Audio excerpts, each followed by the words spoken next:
Hi friends, అందరికీ నమస్కారం అండి. Please subscribe my channel, support me. Video చాలా మంది చూస్తుందని ఎవరు కూడా సబ్స్క్రైబ్ చేస్తారండి. అదే ఇంకొకసారి రిక్వెస్ట్ చేస్తానండి, please subscribe my channel, support me. మీ అందరికీ చాలాసార్లు చెప్తూ ఉంటాను, మసాలా పేస్ట్ అని. ఏ కర్రీ ఉన్నా సరే ఈ పేస్ట్ ఉంటే మట్టుగా చాలా టేస్టీగా కర్రీ అనేది మనకి అవుతుంది అనమాట. ఇది ఎలా చేయాలని మొత్తం రెసిపీ డీటెయిల్గా చూపిస్తాను.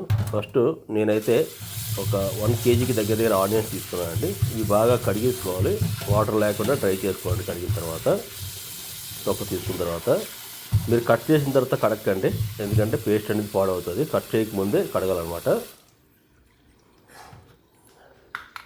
తర్వాత ఇందులోకి నేను యూజ్ చేసే ఈ విధంగా ముందు కట్ చేసుకోండి.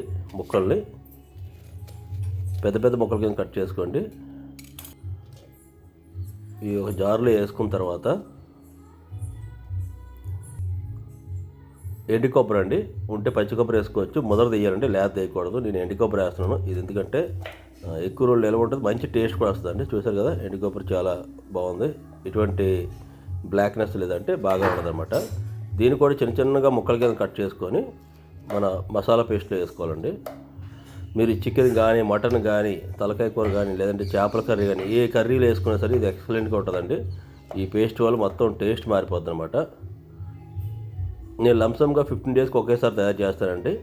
ఇది పాడవదు అనమాట. మీరు ఫ్రిడ్జ్లో పెట్టి ఎయిర్ టైట్ కంటైనర్లో పెట్టి కూడా పాడవద్దు. ఇందులోనే ఇలాచీలు ఒక 6-7, తర్వాత దాల్చిన చెక్క, తర్వాత అనాస పువ్వు, మసాలాలన్నీ మీరు వేసుకోవాలండి. ఇందులోనే లవంగులు ఒక 6-7 అలాగా.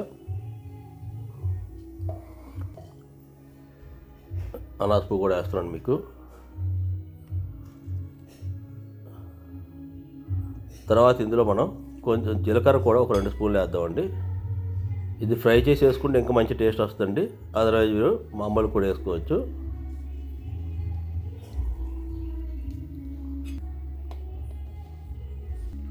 దీన్ని ఎటువంటి వాటర్ లేకుండా మీరు గ్రైండ్ చేయాలన్నమాట.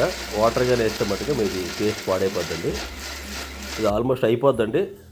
లాస్ట్లో నేను కొంచెం జీడిపప్పు వేసాను అనమాట. మళ్ళీ కొంచెం ఉల్లిపాయలు వేసాను, జీడిపప్పు కూడా వేసాను. ఇందులోని ఉంటే గసగసాలు కూడా నానబెట్టి వేసుకోవచ్చండి.